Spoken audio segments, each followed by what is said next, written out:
சிஎஸ்எஃப்ல June 25க்கான current அஃபேர்ஸில் மொத்தம் 12 பார்க்க போகிறோம். அதில் ஃபஸ்ட் நியூஸ் என்ன அப்படின்னா, இந்தியாவோட இன்ஸ்டால்டு கெப்பாசிட்டி 476 ஜிகாவாட்டாக இன்க்ரீஸ் ஆகிருக்கு. அதில் 49% non fossil fuel.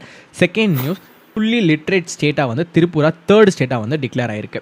Third, ministry of statistics வந்து 2026 ரிலீஸ் பண்ண போகிற ஹவுஸ் ஹோல்ட் இன்கம் சர்வேக்கான 8 மெம்பர்ஸ் கமிட்டியை இன்ட்ரடியூஸ் பண்ணியிருக்காங்க. அதோட ஹெட் யாருன்னா சுராஜ் பாலா அப்படின்றவங்க தான்.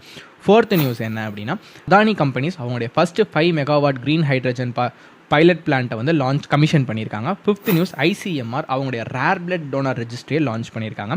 Sixth news, UPSC Pratibha schedule portal அப்படின்ற ஒரு போர்ட்டலில் லான்ச் பண்ணியிருக்காங்க. Seventh news, sustainable development report 2025 படி வந்து ஃபின்லாண்ட் ஃபஸ்ட் பிளேஸ்லையும் இந்தியா 99th பிளேஸ்லையும் லிஸ்ட் ஆகியிருக்காங்க. வேர்ல்டு எக்கனாமிக் ஃபோரத்தோட 2025 கொஹிரண்ட் ரிப்போர்ட்டின் படி 10 ஸ்டார்ட் அப்ஸ் இந்தியாவிலேருந்து அதில் லிஸ்ட் ஆகிருக்கு. 9th நியூஸ், யூனிஃபைடு லெண்டிங் இன்டர்ஃபேஸுக்கான அப்டேட்ஸுக்காக ஒரு மீட்டிங் ஆர்பிஐ கண்டக்ட் பண்ணியிருக்காங்க. 10th நியூஸ், எல்என்டி வந்து அவங்களுடைய ஃபஸ்ட்டு இஎஸ்ஜி பாண்டை வந்து என்எஸ்சியில் லிஸ்ட் பண்ணியிருக்காங்க. 11th நியூஸ் என்னென்னா, தாங்கித் ஜானவி அப்படின்றவங்க வந்து டைட்டன் ஸ்பேஸ் மிஷனுக்கான அஸ்ட்ரானட்டாக செலக்ட் ஆகியிருக்காங்க. 12th நியூஸ் என்ன அப்படின்னா, லலித் உபாதயா அப்படின்ற ஒரு பிளேயர் ரிட்டையர்ட் ஆயிருக்காரு. அவர் என்ன பிளேயர் அப்படின்றத வந்து கமெண்ட்டில் மறக்காமல் சொல்லுங்கள். And that's it for today. see you tomorrow guys. bye.